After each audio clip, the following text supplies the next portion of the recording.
See if it's coming through. Oh, hello, superstar lady. Hello. Can you say, "Here we go, Patriots, here we go"?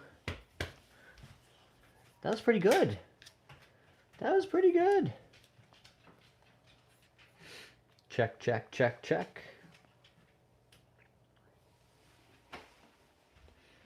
Check, check, check. Okay, we have audio. That's cool. Colby Queso's here. What's up, Colby Queso?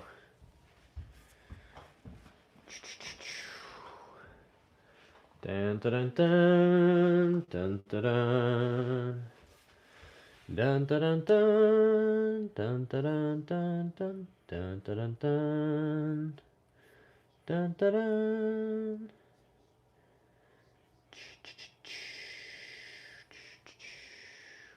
Oh, we gotta fix that.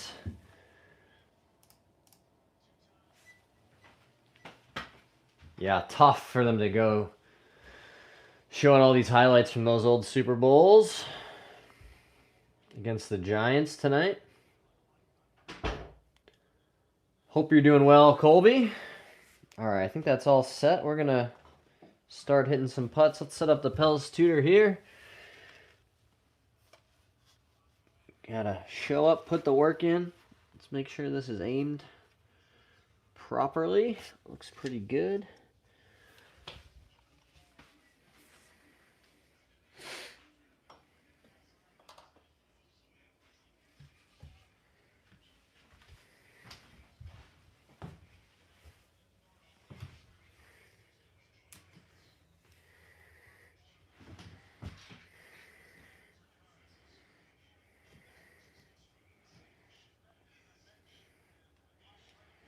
Colby says, doing pretty good. Got a newborn, and boy, am I wore out. Well, that's very exciting, Colby. Congratulations to you and your partner. I am doing just fine, my friend. Got some Monday Night Football to watch. Trying to get this camera set up nice.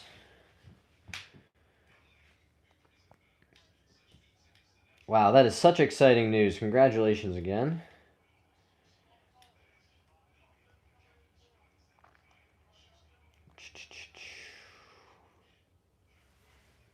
All right, that's all plugged in. You guys can hear me. Let's hit some putts. Everything's set up, ready to go. Got our Pels tutor here on its narrowest setting.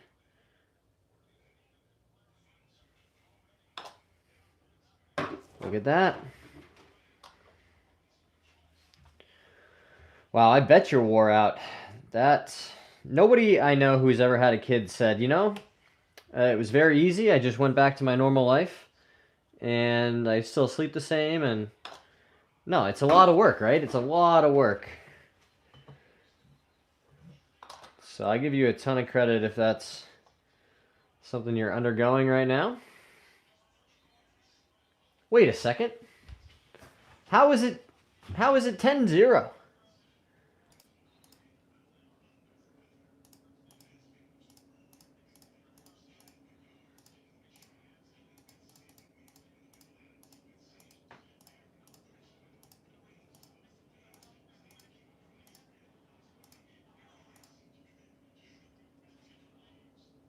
Okay, so they're punting. Marcus Jones? Marcus Jones down the sideline past the punter? Unbelievable! It's going to be 10-0. Punt return. Let's go. Unbelievable. Marcus Jones down the sideline. Hey, Milad is here. Thanks for saying hi. That was electric. 94-yard punt return. Electric City. Come on. What a play.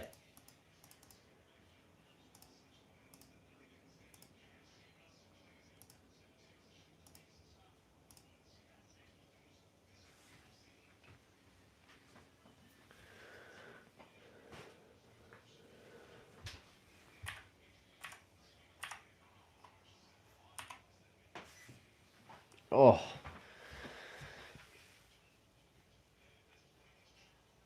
You're like that, you're tough. And are you watching live game? Yes, we are watching the game live. Monday Night Football. Oh, we got a fight on the sideline. Whoa, whoa. Can't we all just get along? Oh, man, I love beating up on the New York Giants. They always got those 2 Super Bowls to hang over our head, but...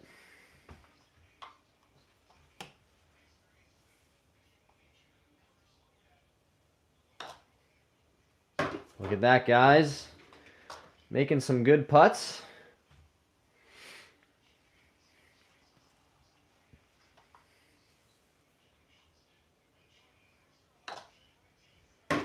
Why are they fighting? Why was he so mad? Because he hit the quarterback? Oh, he did kind of blast him. He was still in bounds, though. That was a perfectly fine hit. There's nothing wrong with that hit. I mean, I appreciate that he tried to stick up for his quarterback, but, like, it didn't really work. He just, like, tried to truck stick him, and nothing happened. We have the New England Patriots against the New York Giants.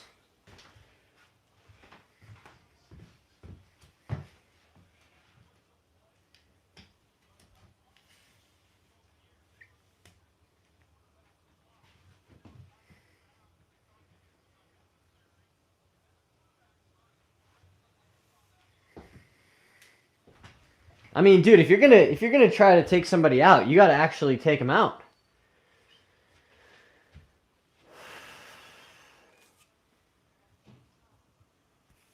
I love those red throwbacks too. The red throwbacks are fire. Oh, hope everybody's had a successful Monday. Or maybe it's Tuesday morning where you're at, but either way,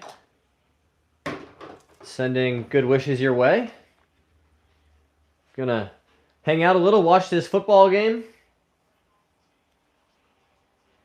Hit some putts. Try to keep improving our skill on the green. Working on this start line drill with the Pels tutor. Best drill you can possibly do, in my opinion, for start line and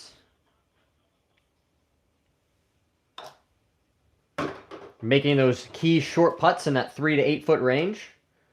I'm set up here at 5 feet. Working on this drill. As you can see, these ball bearings in front of me form a gate. And if I start the ball too far offline, it's going to hit one of those ball bearings to get immediate feedback that I would have missed the putt. There's 3 different difficulty levels. I keep it on the most difficult one, as you might imagine, after lots and lots and lots of reps in here. You guys have seen most of them here on the live stream, so it's thanks to you guys that I'm making more putts this year. Boom. Just like that, right? Another commercial. Sheesh. What a dream start, though. 10-0.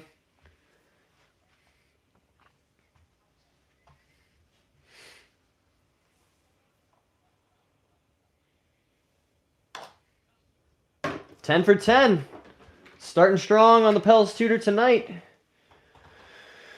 Just like my team, strong start, 10-0 early.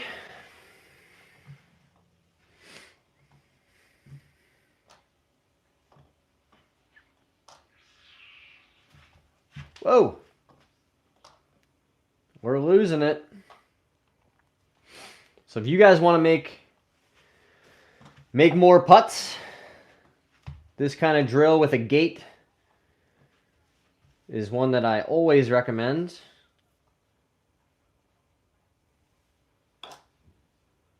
Boom. Big Shot is here. He said a late one today. Yeah, we're just watching some football. We got the Pats and Giants Monday night game on and figured why not turn the stream on, hit some putts, see what people are doing.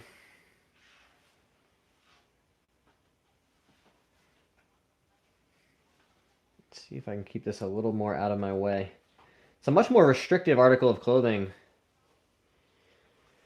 Cheryl said, go Giants. Come on, Cheryl. What's up with that? You had two choices, and there was a right one and a wrong one. Oh. I forgive you, Cheryl. Nobody's perfect. You guys do have those two Super Bowls to hang over our heads, so the Giants are one of the more frustrating fan bases to go against as a Pats fan. But it's all love at the end of the day, right? We're all just humans trying to watch the professional gladiators on TV. Our version of them, anyway. Is Dart hurt? Go Eli! Come on, Blake! No, not you too, Blake. That's so disappointing. I forgive you guys. Oh, I still have nightmares about the David Tyree catch. Just like, how does that even happen? Doesn't make any sense. I mean, the Pats have had their share of those moments too. Edelman against the Falcons. But, gosh.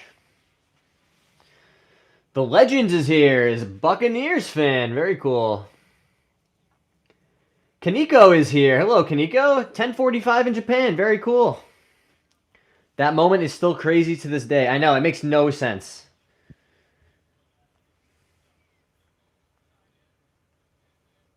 And people remember the catch, but the play, the fact that Eli even escaped the sack and was able to get the ball that far down the field on that play for Tyree to even make the catch was pretty astounding. Gosh, what a frustrating pair of Super Bowls those were, especially 07. Especially 07. The team was just so good. Undefeated season. All-time offense. But if you can pressure the quarterback, you can win any game in the NFL. I will always say that. And they did a great job of it in that game. Dude, he just chucked it. Yeah, exactly. Legends said, can you sub? Let me check out your channel, Legends. I might already be subscribed.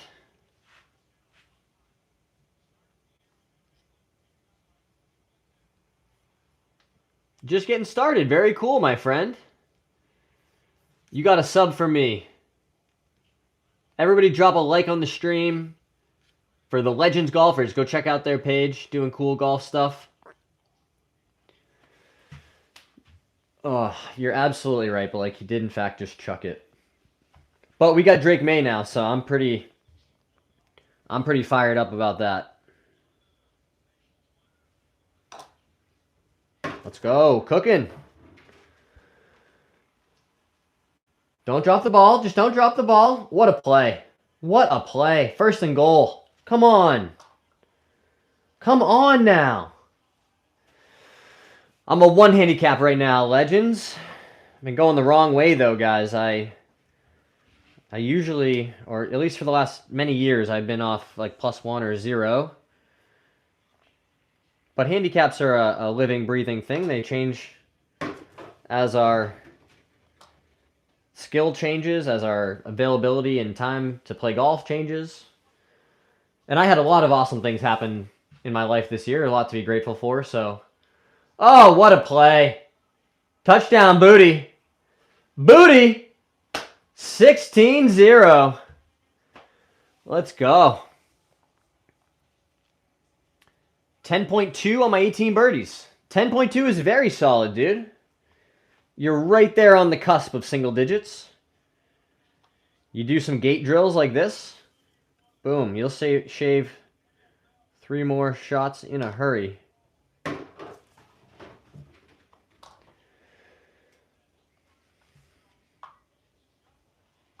I'm excited to get started doing some online remote one-on-one lessons, guys. That's we've launched that.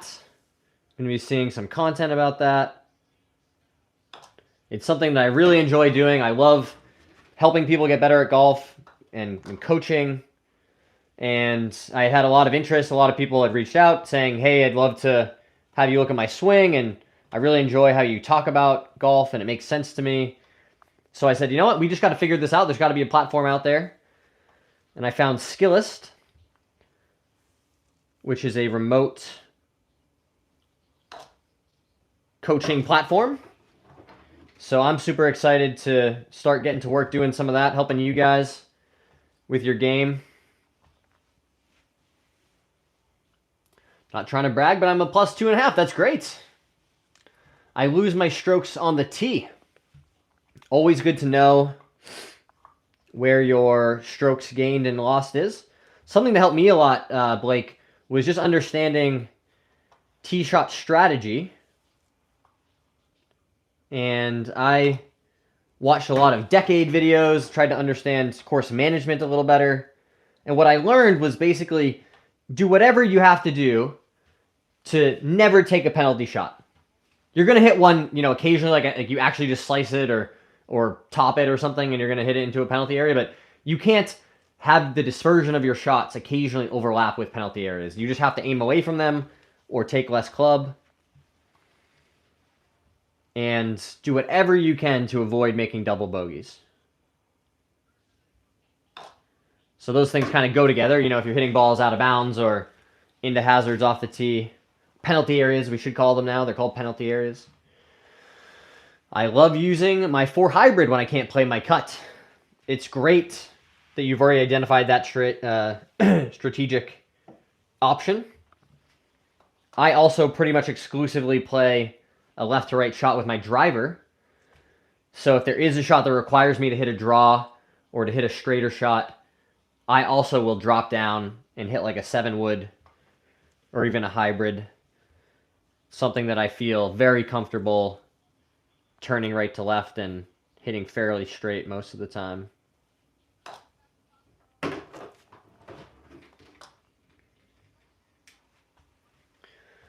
Welcome to the stream, guys. Thanks for being here tonight, hanging out.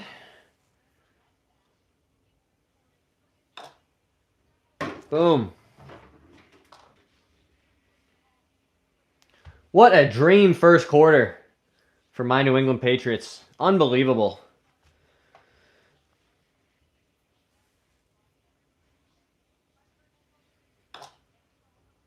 We've got our quarterback for the next 15 years. We've got our coach for the next 25 years.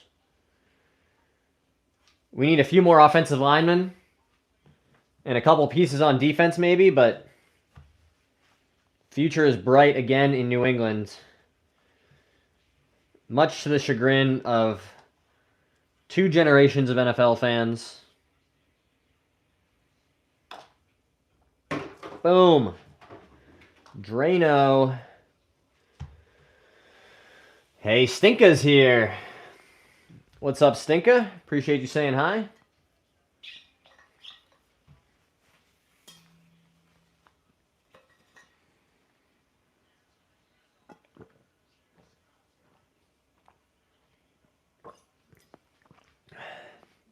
Very important to stay hydrated. Aiden said hi. What's up, Aiden? Appreciate you stopping in to say hello this evening. Got Monday Night Football on. Hitting some putts in the lab. With the lab. Making a lot of putts. I can't remember hitting one offline yet. Do you guys? Since we started using the Pels tutor, I don't know if I missed one.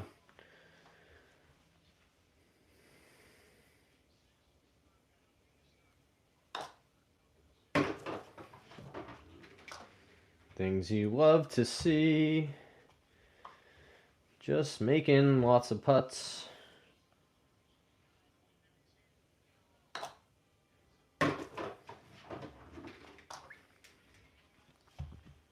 Golf is way more fun knowing that you're going to make a couple in that 5 to 10 foot range every round. It's usually like a par save you need, or keep a birdie streak going.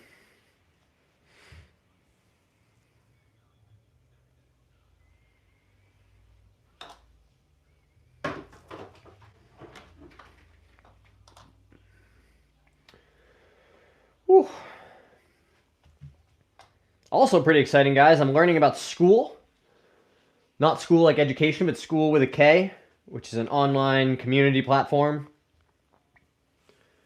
And I'm going to start publishing some content and informational stuff on there. I think there's a big interest in written, like slides or courses that people can just quickly read rather than watching a 30-minute video about something. So I'd love any feedback that you guys have as we keep rolling these things out.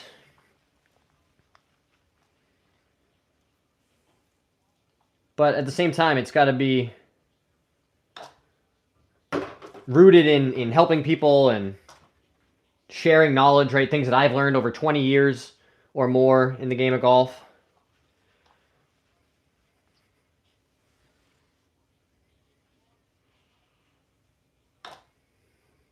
Boom. When I putt my best, I don't even really feel much in my hands other than, just holding on to the putter. But everything, all my sensation, everything I'm trying to key in on is in my shoulders, in keeping my lower body nice and still and stable. And I'm really just feeling most of the sensation in my shoulders rocking this putter back and forth. Hey, Daryl's here. Boland's here. Yes, I got you, Daryl. 1 second. Career low for me is 64, guys. That was 6 under par. 6 birdies, an eagle, and a double bogey. Bogey free, you could say. I did not make a bogey. I did make 1 double, though. So 64 with a double. Could have been even better. But that's okay. Ta-da! How about you, Legends? What's your career low?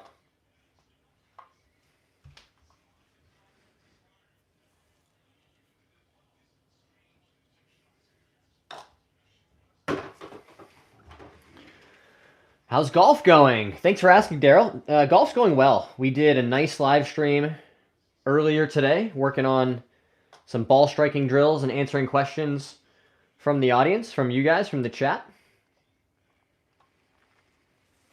66 on a par 72, done it 3 times. That's awesome, Legends. That's awesome. Me too, Daryl. I totally agree with your take. All right, come on, boys. Big stop here. Nice. Good run D. Pat's run defense has been phenomenal all year, which makes sense when Mike Vrabel's the head coach. He's not going to have a bad linebacking crew. These guys are going to tackle.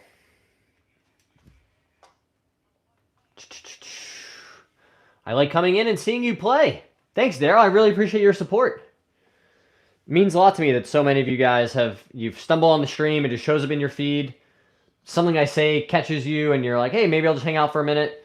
And then a lot of people end up subscribing. They come back for multiple streams, days and weeks and months later.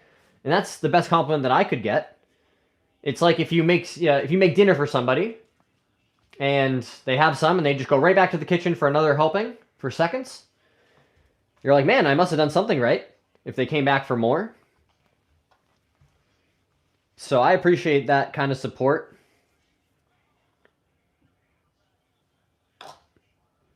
Like I was saying a second ago, I'm really proud of the community that we're building together, whether it's here on the live stream or people watch all the shorts and the videos. Oh, they threw a flag on that, bro? That was such a good hit. Oh, I mean, they're going to call that in today's NFL, I guess, but that was a pretty clean hit. Let's see. Oh, no, he hit him with the helmet. No, that's a flag. Say you're sorry.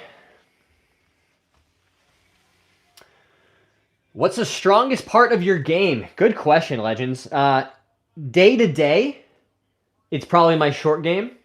I think I hold a lot of rounds together. I don't, I chip and pitch the ball well enough that I don't ever really let rounds get away from me anymore. I'm not making big numbers. I might make a bunch of bogeys in a round if I'm really hitting it poorly, but for the most part, I've learned how to use my short game and get it around pretty much anywhere. Beyond that, I would say my wedges and short irons have always been really good. And then my scoring is largely dependent on how I drive it. Some days I drive it great and I hit a bunch of fairways and I post really good scores. And then there's other days where I'm like, man, I don't think I could hit the ocean from a boat with this club. Oh, that's a touchdown. Not very good. Come on, guys, pick it up. So that's something I'm going to be working on over this winter. We're going to do some simulator streams and see if we can improve the consistency with the driver. Boom.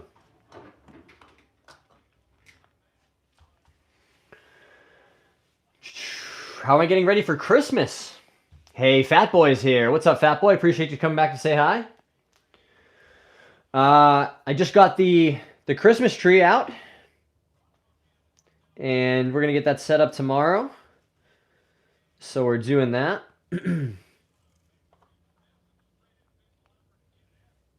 I've got my recipient for Secret Santa. So I got to work on that.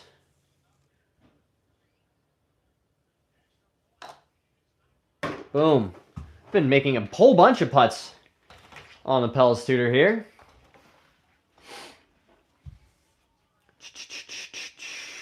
Fat Boy said, all I know is that golf attire is getting out of hand with the prices. 3 polos equal a new club.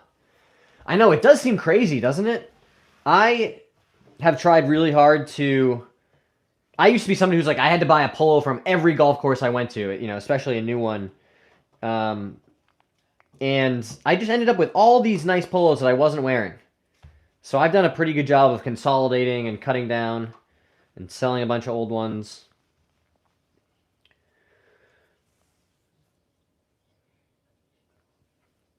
But yeah, I think the prices of a lot of things are going to continue to go up, right, guys? It's getting dicey. Is this a second stream? It sure is a second stream, Zebby. It sure is. We were outside hitting balls into the net earlier, helping some people with different drills and showing some things that you could do if you had a slice, for example. And now we're back. We're watching some football, reacting to some Monday Night Football. And hitting some putts inside, so double stream day. I shouldn't have talked about it. I jinxed it. Missed on that left side. But it's great to get that immediate feedback with the Pels Tutor there. Man, it is getting cold and dry outside. It's December in the Northeast. Winter is feeling like it's arriving. Believe it or not, the Walmarts near me sell a brand called Birdie Bound, and they're nice polos. Well, if you find something that you like and it fits good and it's comfortable, I say go with it. Hey, Dallas is here. What's up? What's the black thing called you're using? The Pels Tutor? Yeah, let's talk about this for a second, guys. So like I was saying earlier, one of the best drills you can do to practice start line, you know, making sure you can start the ball on your intended line, is a gate. So you need some feedback to know and to train yourself to actually control where that club face is pointed at impact.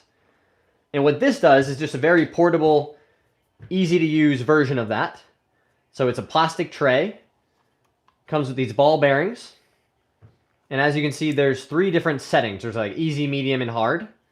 I pretty much exclusively keep it on the most difficult one at this point. But if you're just starting, this is nice that it's scalable. You can start it out a little bit wider. This investment was recommended to me by Cameron McCormick. I actually got a lesson with him a couple of years ago, which was pretty cool. He's Jordan Spieth's swing coach. Really cool dude. And he recommended this to me, and I've sworn by it ever since. I keep this with me, you know, when I go to tournaments, if I'm warming up before a tournament round, you can throw this down. Make sure you're starting those putts right where you want to. just get a nice, good feel for the putting stroke. And then back there, paired with the Pels Tutor, I have a well stroke putting mat. So this is actually designed to just sit in here. I don't think they're the same. I think Pels is just its own thing, and then Wellstroke built this to go with the Pels Tutor. But there's a couple different versions of it. This is the low arc 12-degree one, and this gives you really good feedback for the stroke. So I basically just practice tracing this line on top of my putter over the orange arc underneath me, and that's, in my peripheral vision, I'm able to see, like, okay, that was exactly where I wanted it. So I get that feedback on the actual stroke as far as building consistency. And then I immediately get the feedback I want as well from the Pels Tutor telling me, okay, did I return the face square and start the ball on line? Because if I didn't, I'm going to hit one of those ball bearings.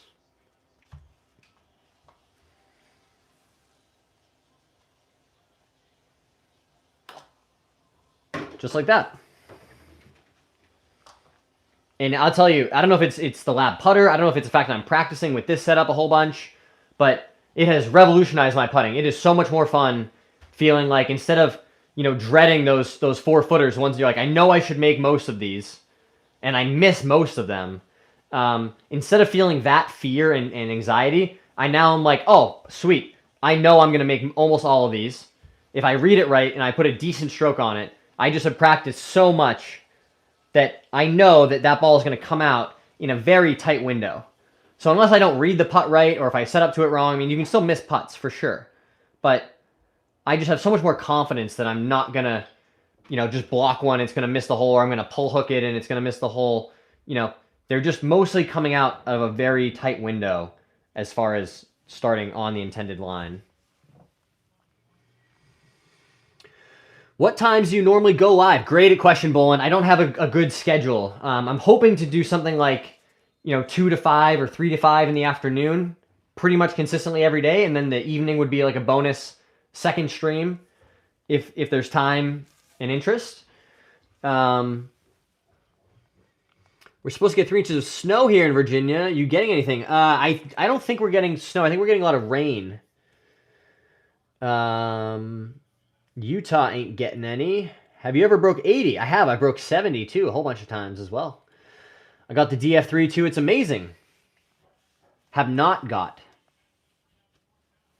Well, now I'm confused. I don't know what putter you do have. How about this? Legends, what putter are you currently gaming? Or any of you guys? Boland's, Fat Boy, Blacktop, sorry. What putter are you guys gaming? I use this Scotty Cameron a little bit recently. Really nice to putt with this. You guys will see that in a couple videos. And I still got this Spider, OG Red Spider Tour. Use this putter a whole bunch. Made a lot of putts with it over the years. But that lab, there's something about that lab that just really, for me, makes it easy to get that ball going where I want it to. Got it, Legends. I use the Odyssey White Hot OG double ball putter. Oh, I love that. A throwback. I can remember when I was first starting to get serious into golf, probably, gosh, almost 20 years ago.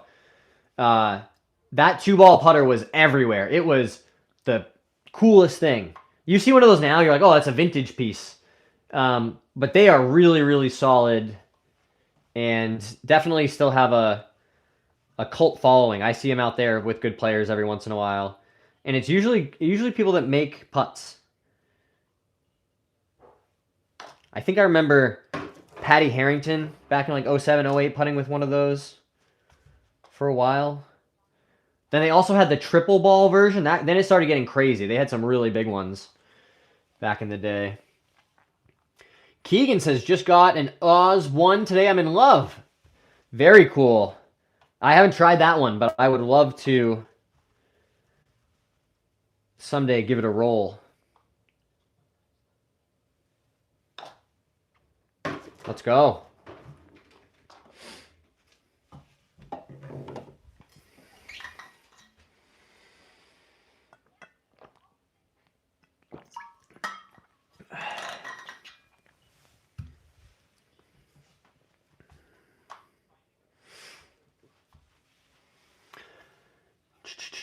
People don't mess with you when you pull it out. Yeah, I believe you.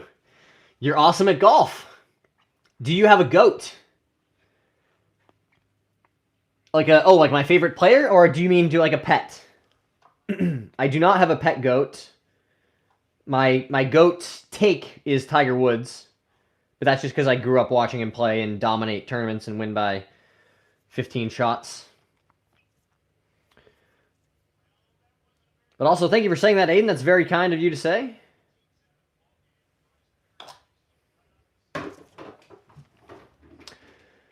We're really rolling the rock pretty well tonight, aren't we, guys?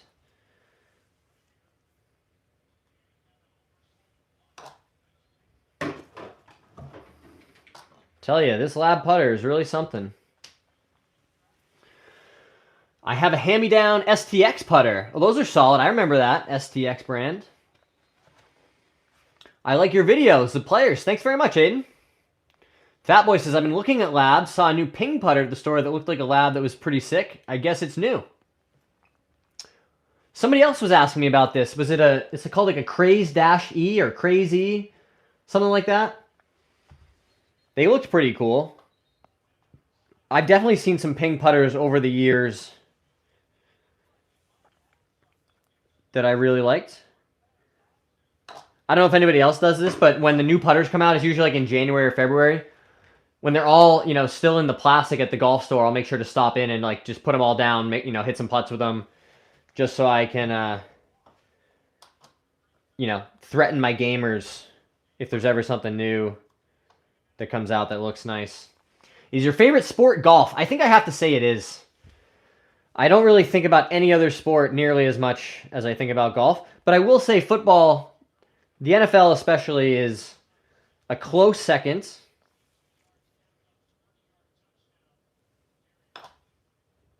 Nice.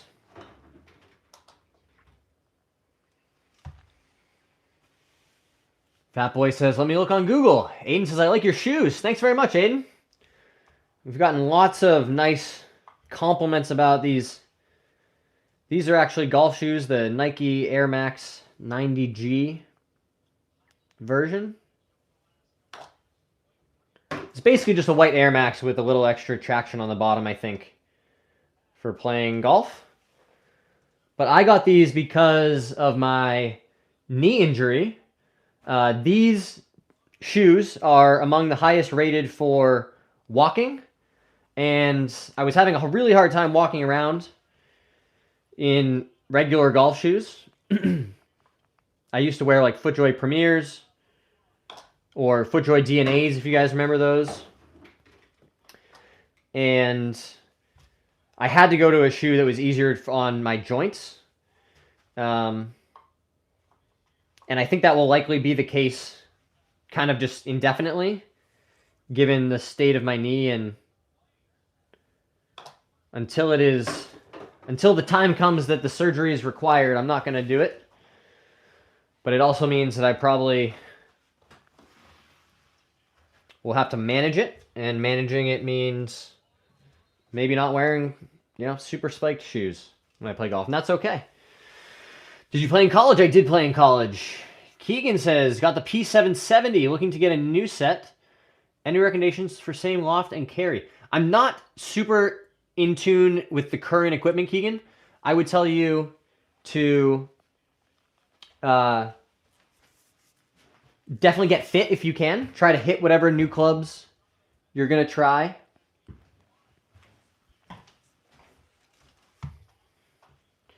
Try to get some launch monitor, TrackMan data to compare.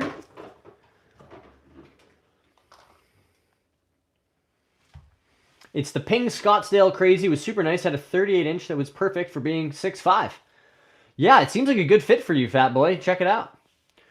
Would you rather break 70 or win your fantasy football league? I'm going to go break 70. As somebody who doesn't really play fantasy football anymore,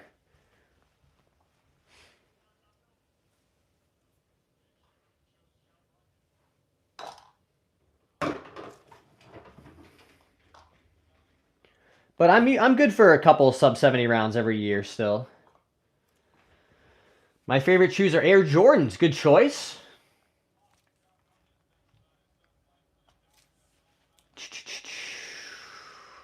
Aiden, I appreciate you being here. Thanks for saying hi.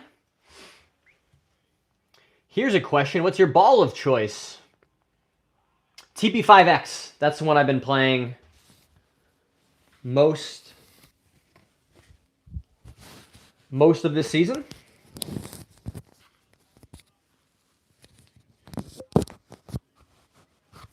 I played the Pro V1 for a really long time. It's a great golf ball.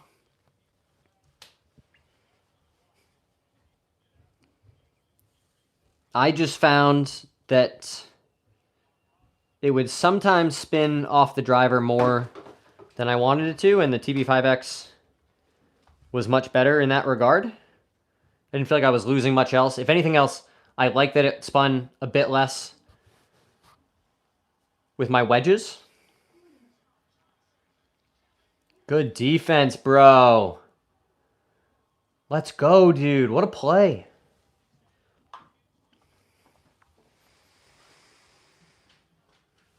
Amazon Basic. I want the pizza one. They're sick. Oh, you mean the one with the picks? That's the one I play. The Tommy Fleetwood ball.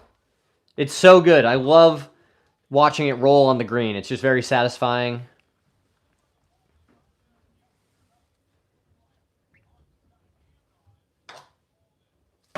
Boom.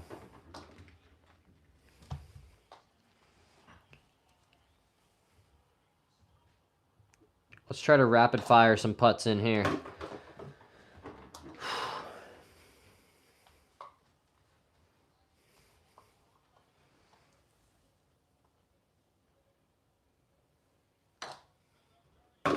Let's go.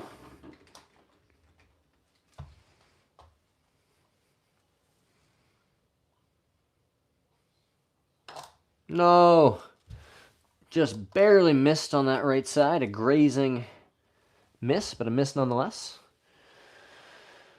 Currently I'm a 1.3, I think, Golf Quest. TP5X with the pizza slices. Yeah, TP5 picks. It's a super good ball.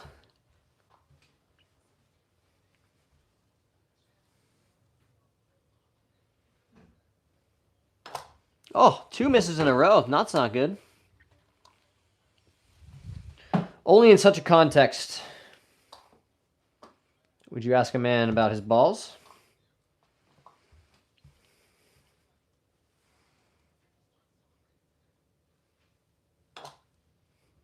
There we go, right back on track.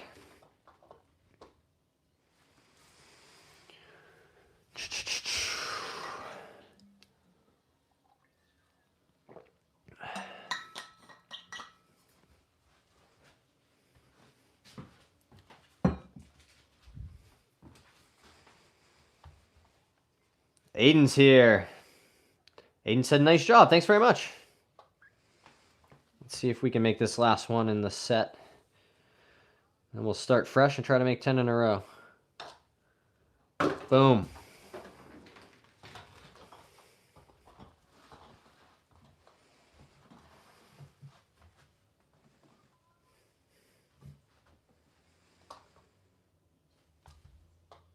It might have taken a year of doing this, guys, but I finally am feeling like this part of my game is a strength and not a liability.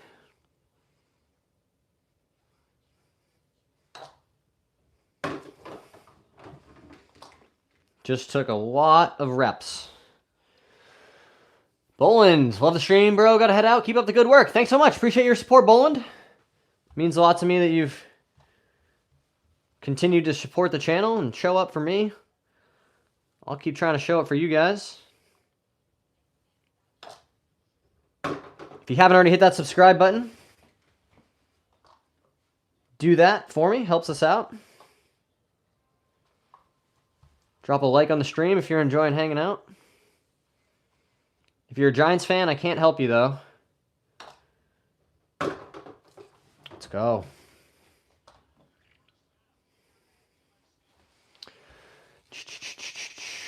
Fat Boy says, those Amazon balls sell out instantly, wanting to try them. I heard they were pretty awful. That's what the reviews I saw said.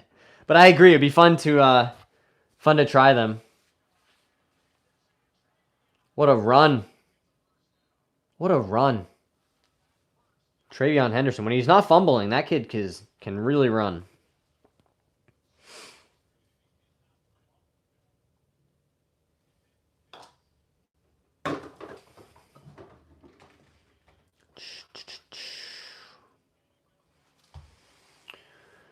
Aiden's here.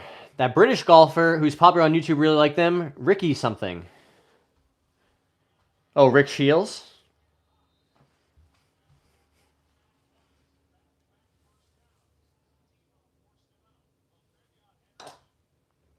I don't think I'm a huge fan of Rick Shields. I think he's fine.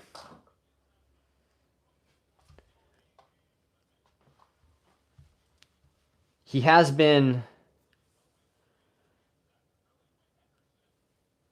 posting about not drinking and his sobriety, which is pretty cool. So I applaud him for using his platform to talk about that.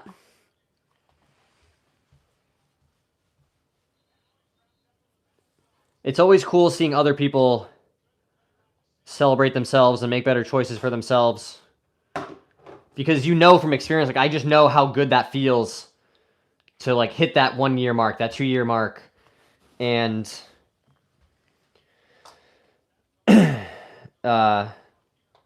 it's awesome. So I'm happy for him in that sense. I just think there are other, if I have 60 minutes of screen time, I'm probably not going to allocate a whole bunch to his stuff. And that's okay, right? There's plenty of people who could watch every one of my videos and be like, I still don't like it. You know, it's just not for me. And that's totally fine. That's what's awesome about the internet and the accessibility of something like YouTube.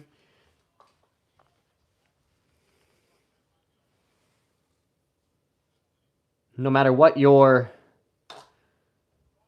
specific niche or topic or interest is, you can be sure that there's other people out there who are similarly interested in it.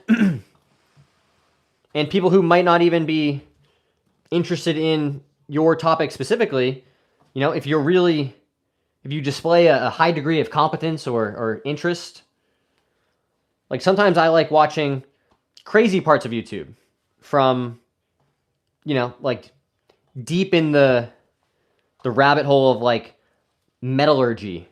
You know, that stuff gets recommended to me sometimes. Like, watch this guy turn a box of nails into a giant sword. And you're like, that man, you know, has clearly like decades of experience doing this very specific cool thing that I have no, you know, real interest in, but it's cool watching someone perform at a high level, no matter what the specific task might be. You watching the game? I sure am, Shane. Yes. My wife's in the other room, but Drake May is my mistress. He's such a beautiful man, that Drake May. Quarterback of the future. Just got to keep him healthy, protect him.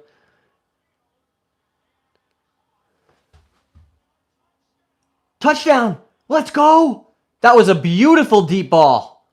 Right into his arms in the end zone. Kyle Williams, 33-yard receiving touchdown. Oh, it just feels good. You see that, Roger? Karma.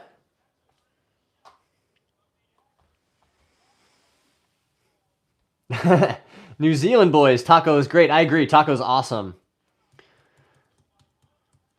Oh, we can't ask that, can we, Aiden? Brad Dalkey from Good and his sobriety is motivating too. I've been learning to watch other people succeed, and it feels good. That's why I enjoy your channel, bro. Oh, thank you, Fat Boy. I appreciate you saying that. That means a lot. Yeah, I think Brad has been a little more... He's obviously, you know, 95% focused on being an awesome golfer, as he should be. But it was very cool to see some stuff come out where he was talking about his sobriety and using his voice and platform to talk about his experience in that way. I agree, that was very cool.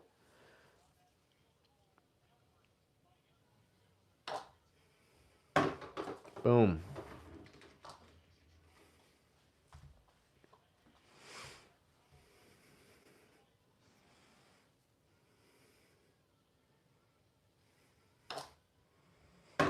What do you guys think? I could probably make a pretty cool video with Brad Dalkey.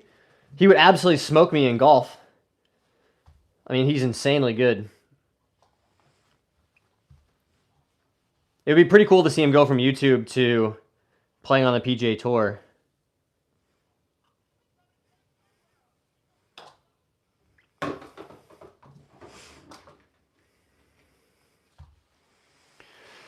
Do you think Mo had slope on? Yeah, probably. I also just don't think it's that big of a deal. Like, if they wanted it to have, you know, PGA Tour style rules, then they should have had, like, rules officials. But, you know, I will say it's Dave Portnoy. Like, he did an unbelievable job promoting his event and getting people to talk about it and making it successful. What else would you expect? That guy's been, like, the king of self-promotion and building a brand. Whether you like his brand or not, you know, the guy went from handing out free newspapers on the Green Line in Boston to buying like a $20 million house in Miami. You know, you got to be really committed to your vision to keep pressing forward in the face of failure and adversity and setbacks if you're going to take something all the way to that point. Now, certainly I would say some of his methods and stuff would be potentially objectionable, but I also generally fall into the camp of, well, just don't consume it then, right? If it's not for you, if you don't like it, just go find something else you do like.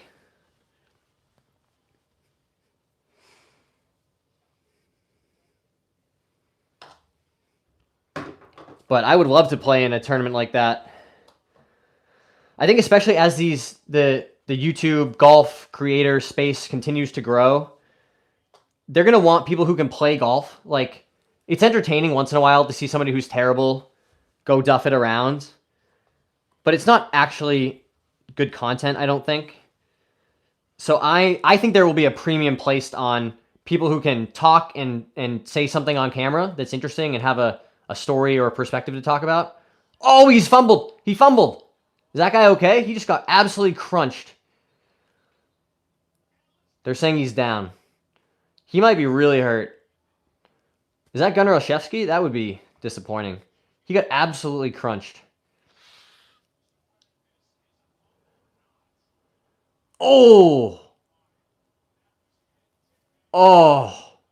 Helmet's a helmet. That's a fumble, but I hope he's okay, dude. Oh, that was bad. That was bad hit.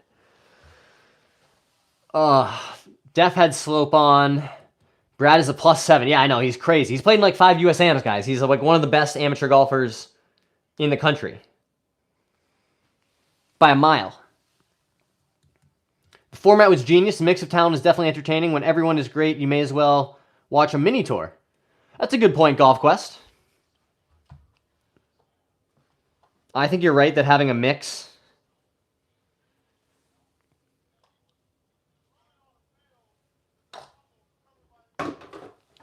is definitely makes for more entertaining shots. Especially, you get a little bit more of an electric moment, especially in a scramble where, you know, you could be a really good player paired up with a 30 handicap, but occasionally that 30 handicap might make like a 12-footer or hit a good wedge shot, and you can be like, that's electric, that our B player just hit a great shot.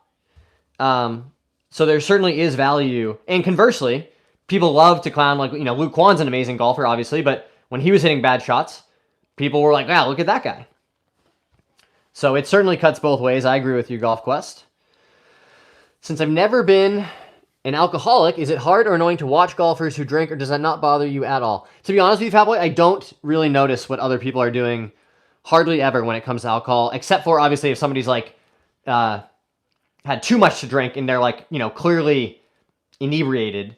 That might be noteworthy, but for the most part, it doesn't bother me at all what other people are doing around me. I went to the liquor store with my family right before Thanksgiving and was helping them pick out wine for my sister-in-law and my brother and other people who were drinking.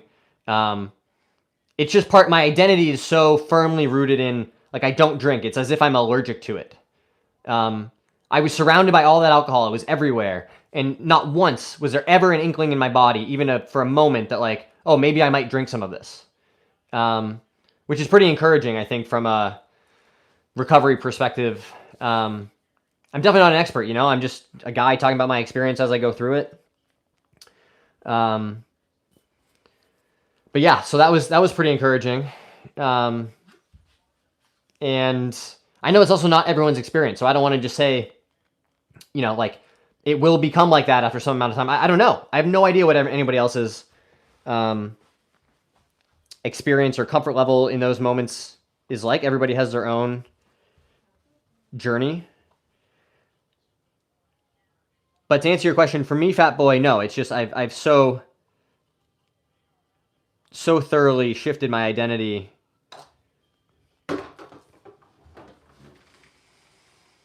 That shows how much you've grown. Great job, honestly. Thanks so much, Fat Boy. That means a lot to me. I've never come across your channel before, but I've thrown you a sub. Good luck with the grind. Thanks very much. I appreciate that. If you guys are enjoying hanging out like these guys, hit that subscribe button. We're here hanging out in the lab, with the lab putter, working on our putting with the Pels tutor, watching Drake May continue to emerge as the preeminent quarterback of the AFC East and potentially the entire NFL.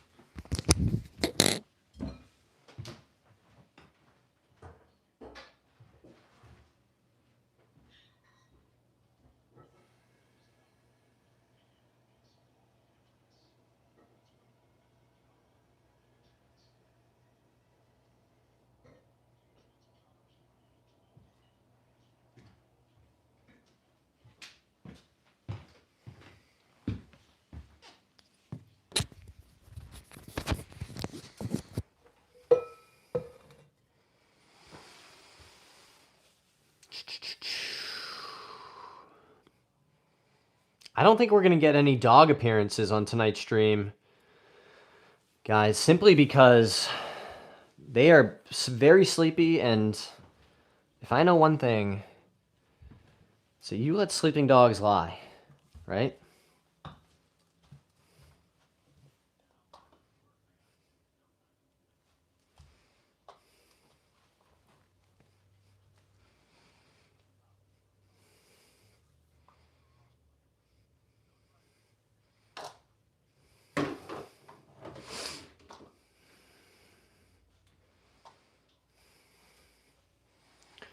Oh, gotta keep stretching, staying nimble.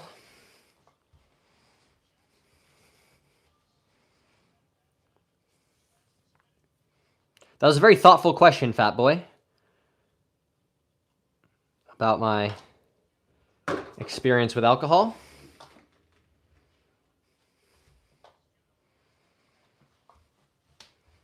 It's much better than when people are like, I don't get it. Like, you don't like drinking? It's like, no, dude, I liked drinking. I liked it too much. It was very effective at solving the problems that I was trying to solve at the time.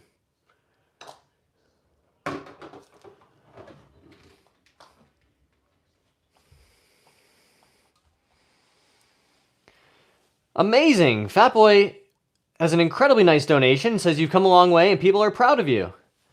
Wow, that means a lot to me, dude. Thank you so much. Everybody drop a like for Fat Boy's super nice, generous donation. Hey, D-Mac is here. D-Mac, too cool for school. I'm doing great, my friend. Hope you're doing well. Watching a little Monday Night Football. It's been an unbelievably nice start for my New England Patriots. We might have the backups in for the second half. At this rate. Don't want to get ahead of myself. That can happen. And especially if there was ever a team... Oh, get your hands on that ball, brother.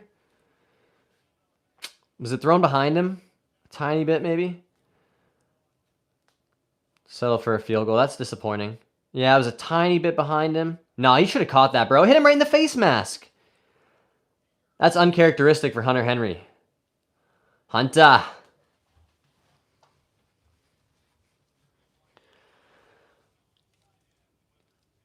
Hey, thanks for being here, fat boy. Your support means a lot to me. Thank you so much. We'll see you guys next time. D-Max says, I haven't been able to play golf because I hurt my back and then I hurt my knee playing basketball with my brother. Luckily, it's healing, and tomorrow I can go to the chiropractor and miss school. Hey, anything to miss school, right? I can remember, you know, funerals, being sick, you know, sibling was sick, whatever the case was, any reason to miss school as a kid, right? I can remember one time just trying to tell my parents, like, you know what, I'm just not going today. I just decided. That didn't last. Like, it didn't work. But in the moment, as a, you know, 9-year-old, I was so sure it was going to work. I was like, if I'm just stubborn enough, I just won't have to go to school today. And I was wrong. I went to school that day.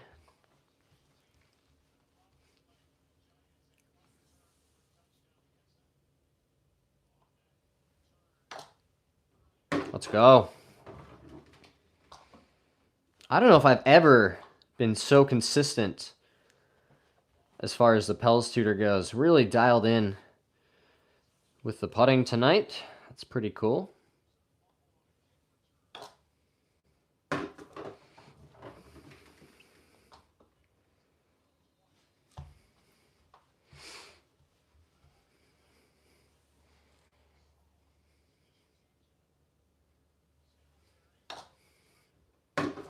Let's go. Let's go. D-Max said relatable.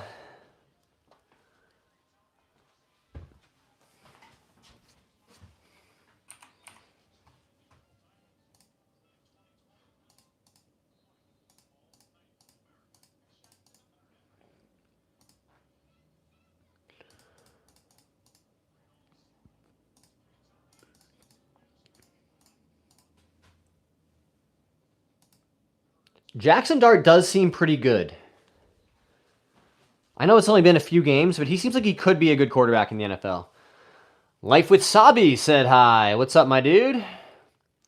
Is the lab putter worth it, or should I get a set of wedges first? I already have an Odyssey putter that came with my set, so I don't know what to do. Nice setup. Thanks very much. Appreciate you saying so.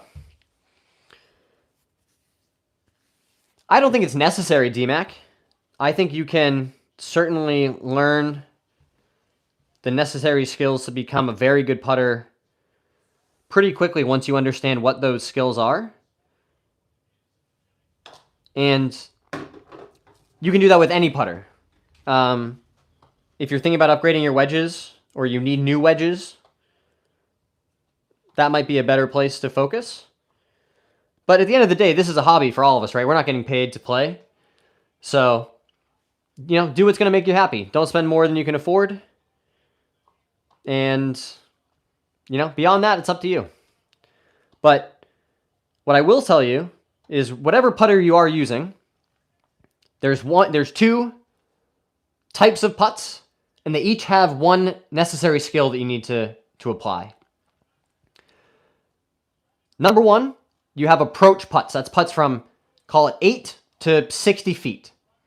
Your goal for those putts is to 2-putt.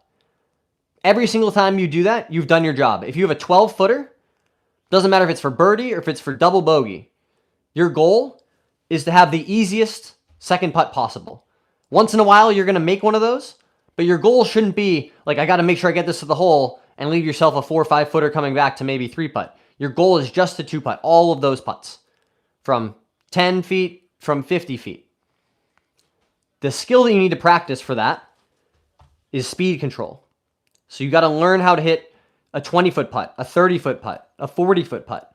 And you can practice on the putting green, just walking off those distances, right? Walk off 10 feet, then 20 feet, put a tee down, and just practice rolling the ball that distance. The same way you would learn a 100-yard shot, you can learn a 20-foot putt and a 30-foot putt. They're going to feel different after a while.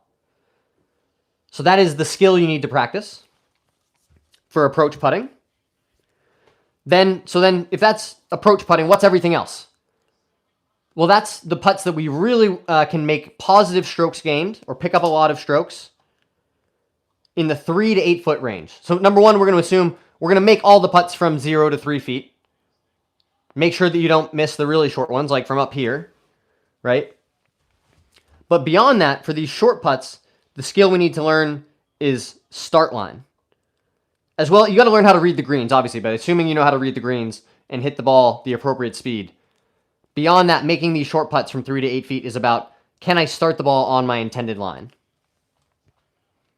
About 90% of that is controlling the face angle of your putter at impact. You might have seen those videos going around where you see guys doing crazy stuff like, putting it or taking the putter back way out here and then cutting across it, but they can still make the putt because they're, holding the face square at impact. They're exaggerating it, but their point is valid, right? You got to learn how to control where that face is pointed when your putter hits the golf ball. That's exactly what I'm doing time after time after time with this setup, because these ball bearings form a gate, and they're going to tell me if I start that ball too far off of my intended line. So excuse me, I'm building that skill, the skill of start line control or face control. So anyway, that's my TED Talk about the two kinds of putting and putting strategy that I wish I knew 15 years ago, honestly, because putting has frustrated me as a golfer pretty much my whole life. Like, man, I hit it so good. I'll hit 15, 16 greens in regulation and shoot 75. It's like, you should be shooting 68 if you didn't have, 35 putts. I've had so many rounds like that.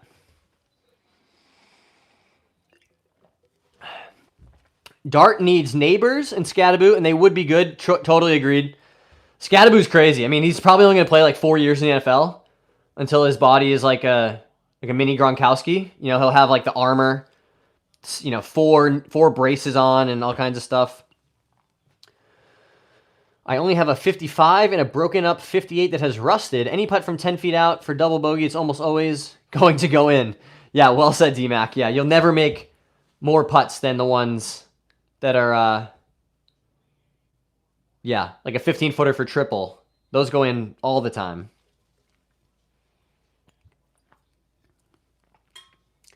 But that same putt for birdie, much harder to make.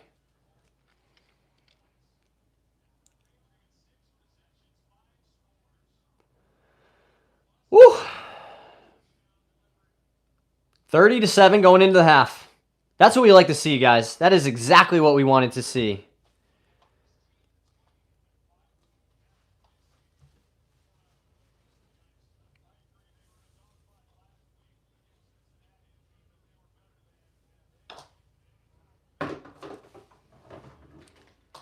Do you worry about Jackson Dart getting injured more? It seems like he's had a concussion like almost every game from just getting blasted, not sliding, and running into people that he shouldn't try to run into.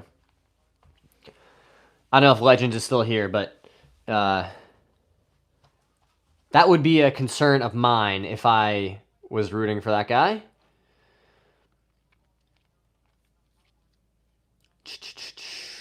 Started streaming 69 minutes ago. That's what they tell me.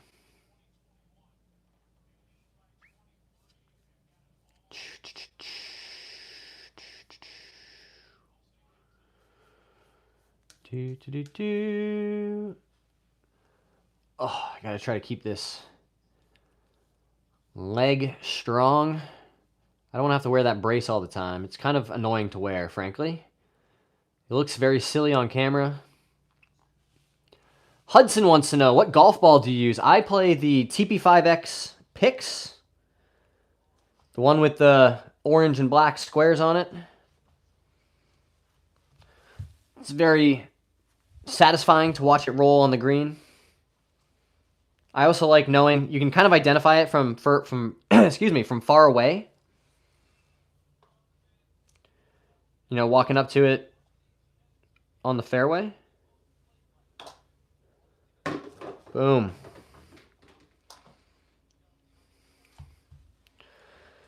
I like that golf ball because it doesn't spin very much off the driver.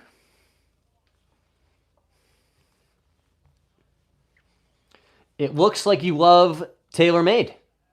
Yes, if you were going to brand me as a fanboy of any one equipment manufacturer, it would be TaylorMade, I think.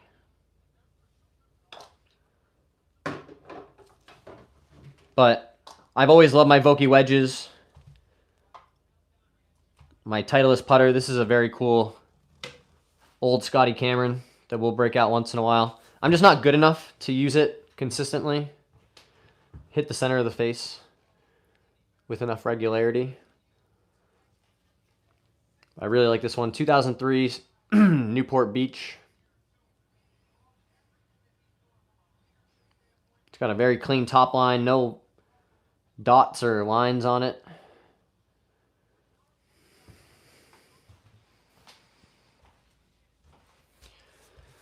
Hudson says, I'm a Titleist. Titleist fanboy. That's okay. This is a hobby, guys. You can be into equipment. You can be into practicing your swing or instruction. Some people love the, P1, P2, P3 swing system and trying to master that. This is a hobby. You can have as much fun with it in whatever way you see fit. No, that was not a good putt. Thanks, Chuck. Appreciate that. Guys, drop a like for a 2003 Scotty Cameron Newport Beach. You don't have to do it for me, but do it for that timeless classic.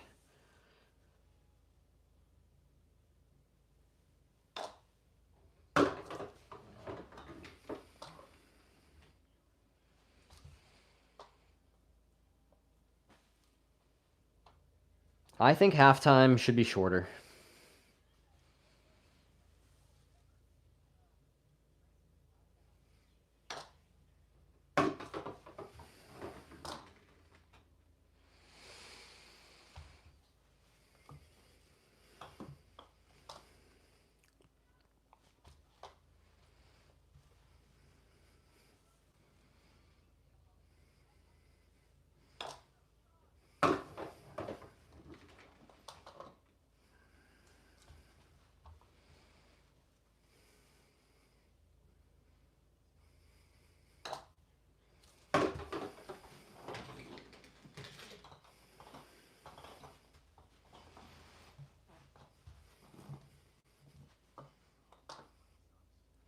What's your favorite club? Good question, Hudson. It depends on the day. Most days it's driver, but some days that club disappears on me. 60 degree is also a close favorite. Oh, left it short. That's unusual.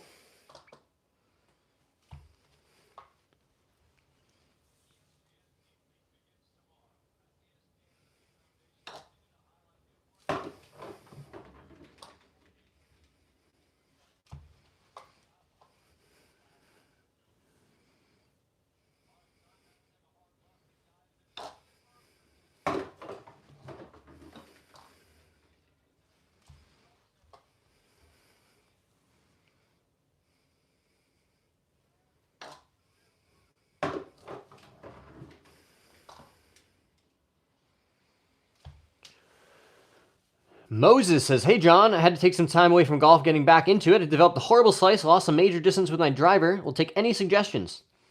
So, Moses, you got to learn. Go to the range. Learn how to hit a big hook again. Just get that ball going right to left.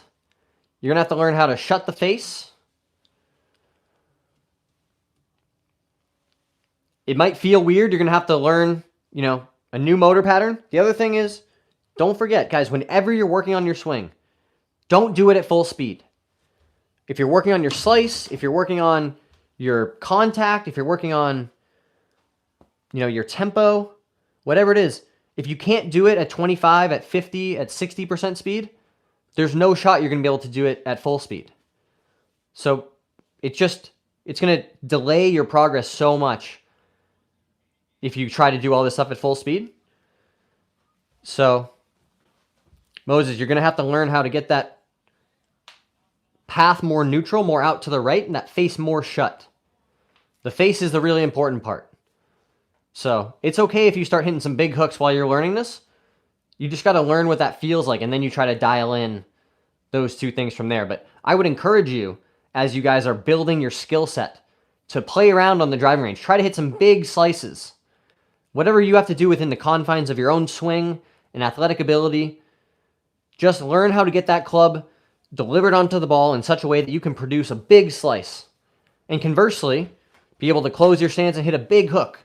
See how far right you can aim it and how much you can curve it with a 5-iron, right? A 4-iron, something like that. You don't have to do that at full speed. You can do that at 25% speed and just try to hit a big slice. But that will help you build the skill set of controlling and understanding how to control the path and face relationship into impact. That's going to control the trajectory of your golf ball, where it starts, how much it curves.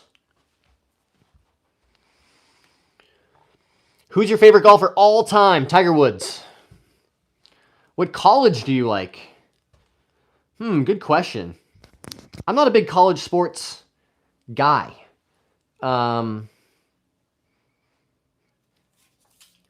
This might sound silly, but there are like podcasts that I like, and the hosts have colleges that they really like, so I enjoy when their teams do well because they are happy about it.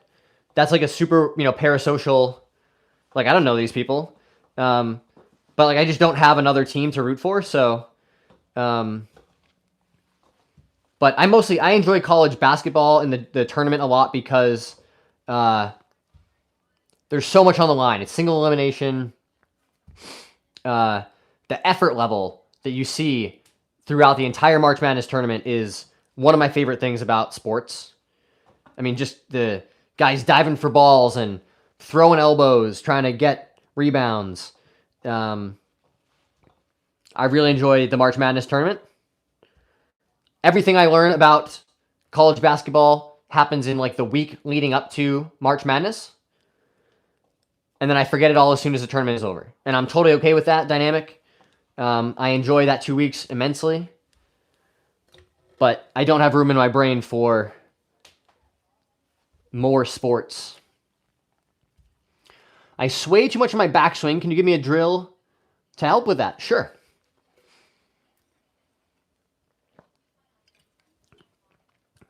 So if you're swaying,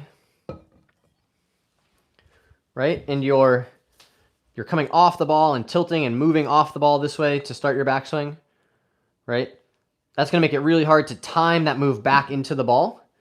Instead, what you'd rather have is a if anything, a small shift off the ball, but then a turn into your right hip. And what you can do to help with that, a couple different drills, but one I like is you can use just a golf ball and step on it, right, sort of on the outside of your foot like this. You're going to push into this. But if you sway, it's going to feel very uncomfortable and awkward. Like your body won't want to sway off the ball. So just keep that there and feel that pressure in the backswing. You don't even have to hit balls when you're doing this. You can just stand and practice what this feels like to keep that pressure in this trail side in your quad, so that as you turn to the top and this hip pushes back and out of the way,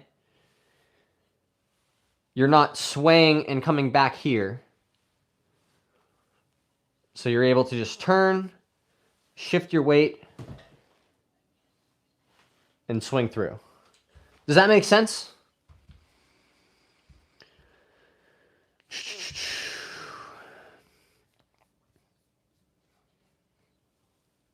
I'm going to be honest, Hudson. I don't think I have a favorite college sports team. I just don't.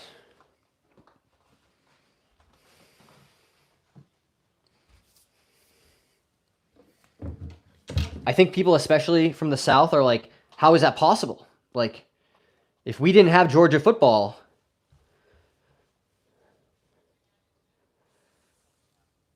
who did I hear about recently? Oh, somebody was telling me about this couple planning their wedding, and they weren't allowed. They had to plan it 2 years in advance so that they could have the venue they wanted overlap with a day, like a bye week for college football, because of the family's like unwillingness to miss a single college football game. And I was like, man, maybe they just know that's the deal. Like if that's the family you grew up in, that you wouldn't even dare to suggest having your wedding on a college football Saturday, but that seemed pretty intense to me. That is a level of dedication that is rarely seen, even among the most devout religious people.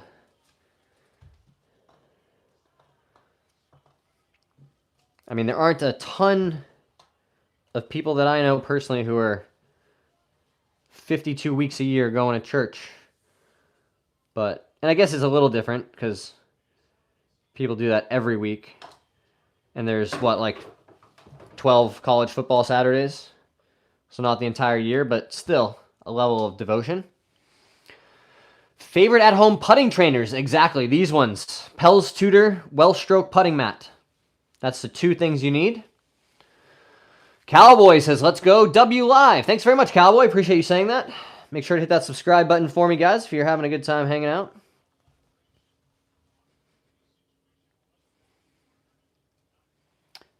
Dang, they really love that. What is your favorite golf balls? I really like the TP5X or the Pro V1. Those are the two golf balls I would go to. I experimented a little bit with the left dash, the Pro V1X left dash, but it was too hard and clicky for me around the greens, pitching and chipping with it. So there was no shot I was going to put that in the bag after I used it for a round or two. I think actually that's what these are all back here. Yeah, these I just have a stash of left dash Pro V1Xs for whatever reason.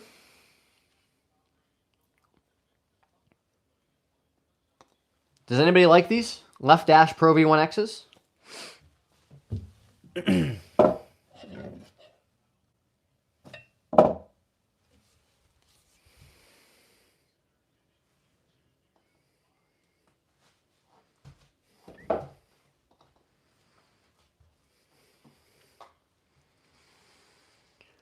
Church shows discipline? Oh no, it was just a silly comparison to people's dedication to college football. W Dog, what is your favorite food? What is my favorite food? It totally depends on the day. My wife said burritos. She's probably right. I do love burritos. There's just so many different kinds of good burritos. Like you could have a delicious breakfast burrito in the morning, then have like a Cali burrito with some fries in it for lunch, and then a hearty, savory carne asada burrito for dinner. And you could have, one might argue, the same food 3 times in a row. I would argue just 3 completely different and very valid utilizations of one of the best food delivery mechanisms. Who am I to say? Sambo says, I play whatever I find, but if I was to buy balls, it would probably be Callaway Triple Track, or Super Soft, or the TP5, or the Distance Plus. All good choices. When I play better, I like the Strixon Q-Star, or the Snell. I never played the Snell ball very much, but I have heard good things. I heard really good things about the Snell balls for a while. And I have played those Strixon balls. I have a bunch of Strixons here in my... This whole bucket, this caddy den, is about halfway full of shag balls. And I would guess maybe 40% of them are probably Strixons from over the years.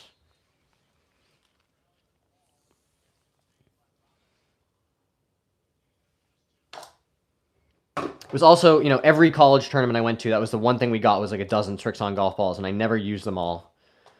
And my buddies wouldn't use them all.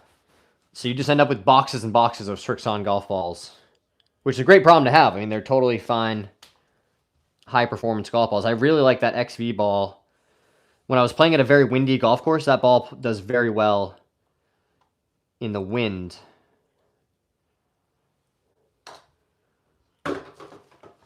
Whereas especially, you know, hitting into a wind, a spinnier golf ball is going to be much harder to control. Hudson wants to know, what's my favorite song? Similarly, I don't think I could tell you like a single song that I'm like number one karaoke song. I could probably say maybe Take Me Home Country Roads by John Denver.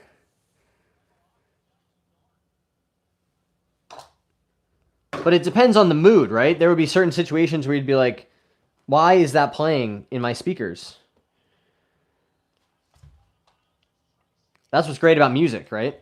Or, you know, the same way there's some awesome memes out there of different scenes, like the Titanic one comes to mind, where the caption's always like, the scene is only scary or sad because of the music, and it's just the same scene being played with silly music, and it's like, oh, it just seems silly.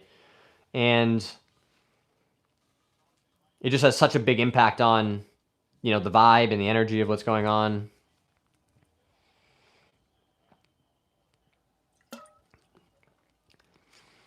We can so directly correlate it to a feeling, right? You hear, you know, a deep bass, sad music, and you're like, man, I know what the sound of that feels like.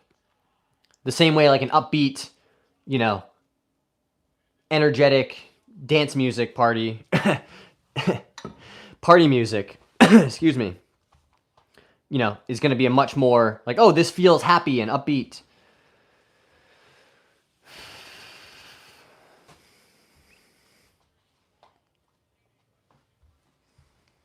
Hudson said, okay, singer.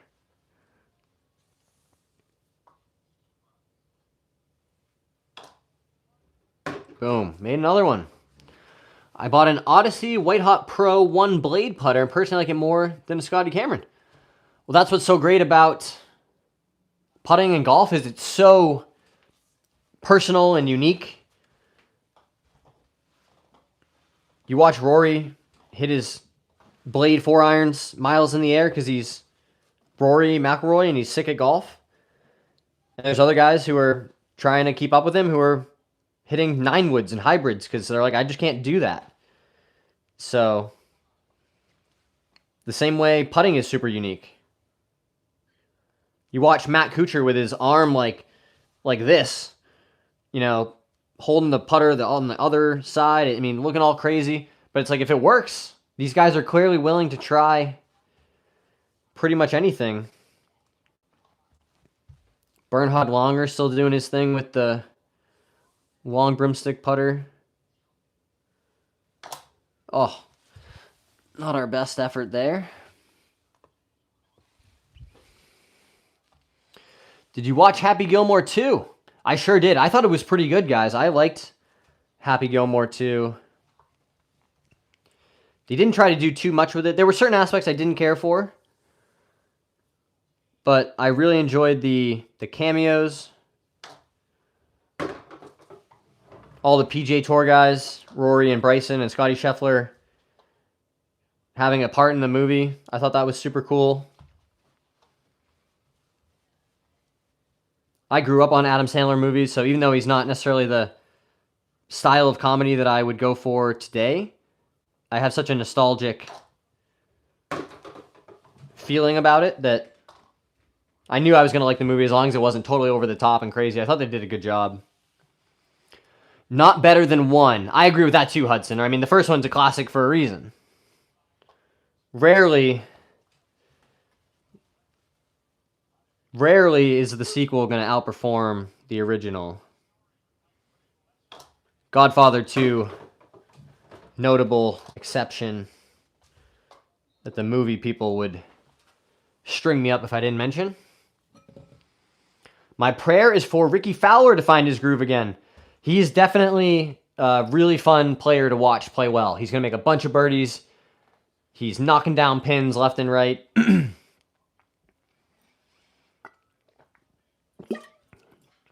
He seemed like he was finding his form for a little while over the past year, but I have such fond memories of, I think it was 2015 when he came second in every major and didn't win one. I think him and Jack Nicklaus maybe are the only ones who ever did that.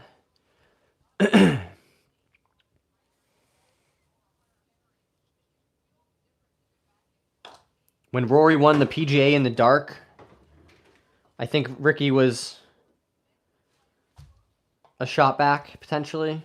I could be misremembering, but you think you may get on tour one day. I think you will if you wanted to. Oh, I appreciate you saying that, Triple Bogey Bros, but I have no illusions about... number one, my skill level, right? I've just never demonstrated the ability to be any better than like a +1, +1.5 golfer. And that's just miles and miles away from playing professional golf. So something would need to dramatically change, right? You know, if that was playing golf every day or practicing every day, I don't know, you know, what would have to change for me to, like, I'd have to demonstrate, you know, being like a +5, +6 handicap to even think about doing it. And that's pretty far away from where I am currently. Even, you know, haven't been close to 0 for years and years. It's still just really far away, guys. And I don't think I could physically hold up to it.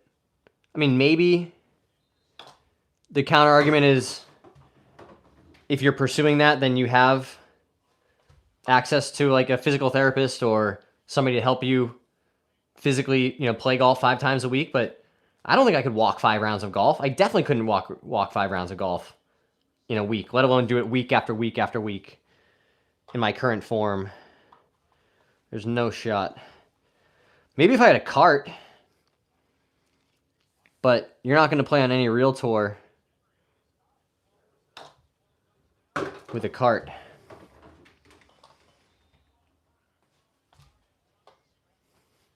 But never say never, guys, right? Who knows what life will bring? For now, I'm having a really good time trying to share my experience and encourage people, help people understand that you can make pretty significant changes, make big progress on big goals, and that I'm living proof that you don't have to be special to really change your identity and make big improvements. You just have to start. You got to be consistent. You got to have a process and just stick to it.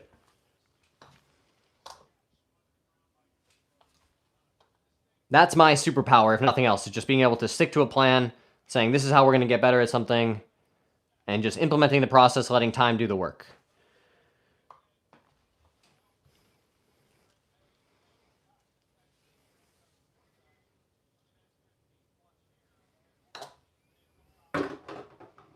Boom.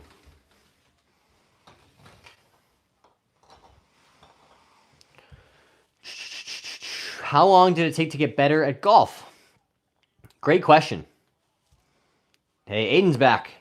This is going to sound annoying, but from the time I started playing golf and taking it seriously, I pretty quickly was like a 5 handicap. I had played other sports at a relatively high level, and I had some good lessons early on. So I was like shooting in the 70s already by the time I was like early in high school. But to get from there to like a true scratch or plus handicap, it took another, 5 years, 6 years of pretty, relatively seriously pursuing better golf. And then after college, I kind of got worse for a while and then got better. And then over the last year, I got a little bit worse again. So I think I'm like a 1.3 where I ended the season, which is fine. I'm not complaining about that. But I just don't really know what my real potential is, or how about this? I don't know if I've expressed 95% of my potential as a golfer. Like, no matter how much I try, the best I could do is be like a +2. Or if it's 70%. I don't know the answer to that. So that's what we're trying to figure out. Amen. I appreciate you, John. Thanks, Moses. I appreciate you saying that. What number 2 of the movie is better than the first one? Oh, I think you could say that about The Godfather. Maybe Toy Story 2. Pretty electric. As a golfer of 4 months, 14 over on 18 holes. No, that's not bad at all. If you're only 4 months into anything, guys, don't be too concerned about stacking your progress, right? Just be focused on what are the things I'm doing to get better. How can I do those things consistently? How can I do them more? That's how you get better at things. You start, knocking down problems, right? One problem if you're a 14 handicap or a new golfer is, well, sometimes I'm going to slice it into a hazard. Well, you got to learn how to, number one, close the club face so that you don't slice it as much. You hit it straighter, more consistently. And how do you aim or center your shot pattern away from hazard? That's course management. So these are, the kinds of issues that you start to attack in your golf game. And you get a little better at one, and maybe it gets further down the list. You start hitting your driver really straight. You're like, okay, I don't have to worry about that for a while. And you go to something else. You're like, okay, I want to hit my wedges closer. I want to make more short putts, right? You're just narrowing the funnel of things or, issues that you need to attack in your game to continue improving. Home Alone 2, interesting choice. My main thing is consistency, totally. Did you find a mallet putter worked better than a blade? Yes, this lab putter that I have here has been a game changer for me. Alien 2, interesting. I haven't seen Alien 2. My dad says it's funny that I use the claw at 11. Well, do whatever works for you. Joseph says, I love these lives. Thanks, Joseph. I appreciate you saying that.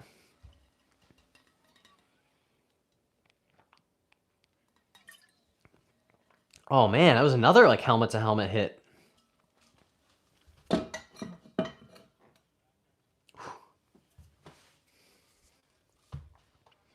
If you guys are having a good time hanging out like Joseph, hit that subscribe button for me.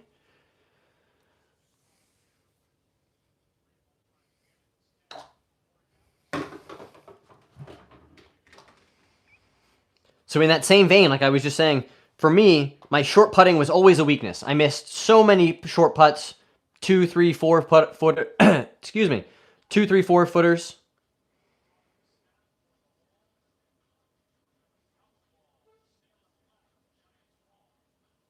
That wasn't very good. We're not supposed to miss short kicks like that, sir. Sir, we might need those points. I mean, hopefully not. It's 30-7, but you don't want to leave points on the field ever.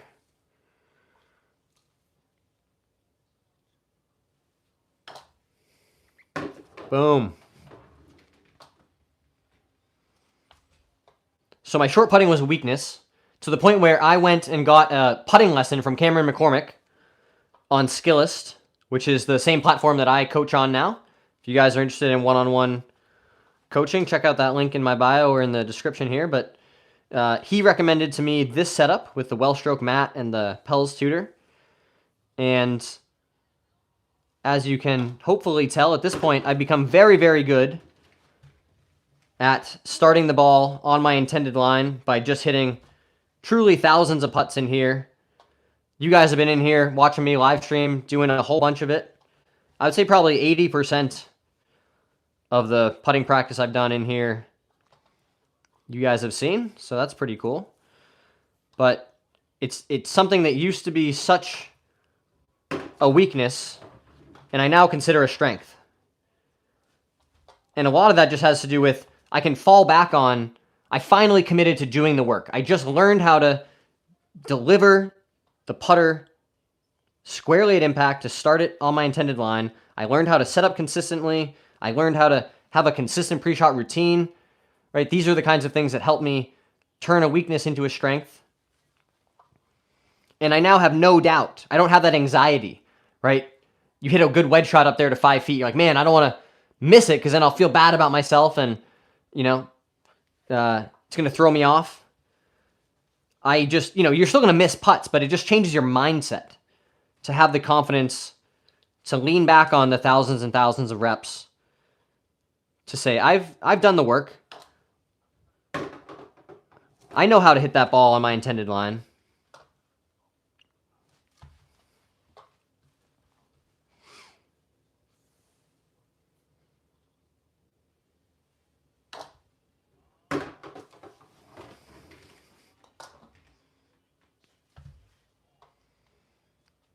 It's the same thing, you get to achieve any goal, right? When I was trying to lose weight, I lost 80 pounds at one point from when I was really, really overweight. And the rule was simple. I just had to do some amount of cardio. I got a Peloton. I put it in my apartment. And I said, I'm doing this every single day for as long as it takes. And there were some weeks where I might not have lost any weight, but I could at least fall back on the fact that I got on that bike every day. It might have been for 5 minutes.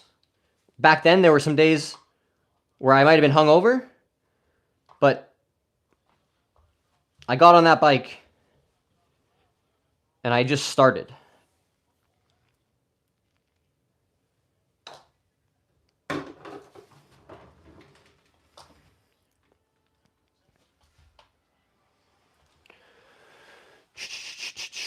you know any good non-expensive mallet putters? Yeah, you could probably find like an older Spider putter. There's lots and lots of old Spider putters out there. That's a really good one. The Odyssey 2 ball is a great mallet putter. What's your handicap? I'm a 1 handicap right now. Thank you, Joseph. Yeah, appreciate it. He's a +1. Well, that's the best I've ever been is a +1. I'm currently a 1. But yeah, I think plus 1.4 is the lowest handicap I've ever had. Do you like alien putters? I don't know if I'm familiar with alien putters. What do you like to do besides golf? Travel. I love traveling. My wife and I have traveled to a whole bunch of different countries and continents. We've been to every continent except for Australia at this point, which we'll get to someday for sure. But it is pretty far.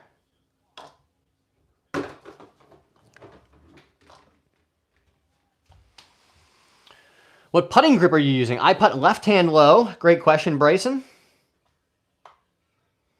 So it's my left hand is further down the grip, and I just overlap this right index finger on the back.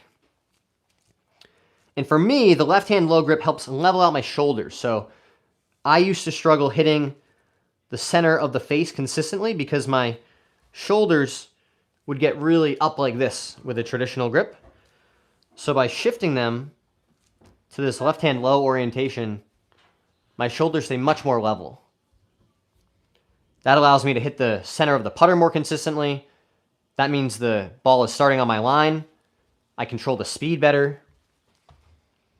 So it would take some adjusting if it's the first time doing it. I have used the left hand low grip pretty extensively over my 20 years of golfing. So even though the fact that I pulled that one, it's something that I have felt very comfortable with for a long time.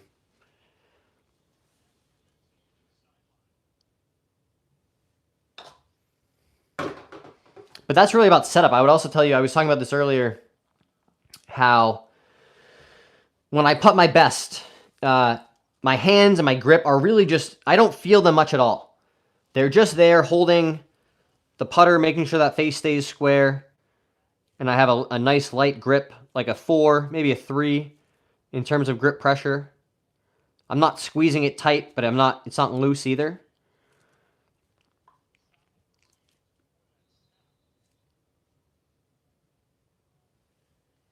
And most of the sensation of what I'm feeling is in my shoulders. The hands are just there. I'm not feeling the putter moving or hinging at all. The sensation, the way I would describe it, is my left shoulder, stretches and extends, and then it releases. But it's taken me years and years and years of practice to learn this stuff, guys. So start slow. Give yourself some reasonable expectations. Understand how you can strategically tailor your practice to different kinds of putts.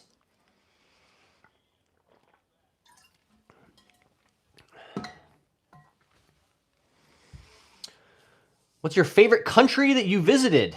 Oh, it's so hard to pick one. I think Egypt is the one that I immediately think of in terms of favorite country or coolest trip that we've done. Nepal was also a really, really cool trip. We went to Antarctica, which is a continent, not a country, obviously, but and spent some time in Argentina on that trip as well. So I've been to most of Western Europe, which is great to do, and you can see some really cool stuff. But I think going further beyond that in terms of proximity to the U.S. is higher on my list. I'd love to spend more time like in Southeast Asia and in different parts of Africa.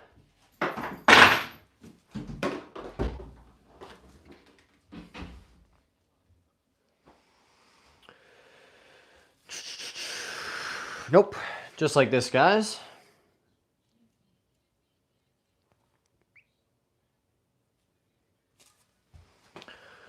All right, everybody. Thank you so much for checking out the stream tonight.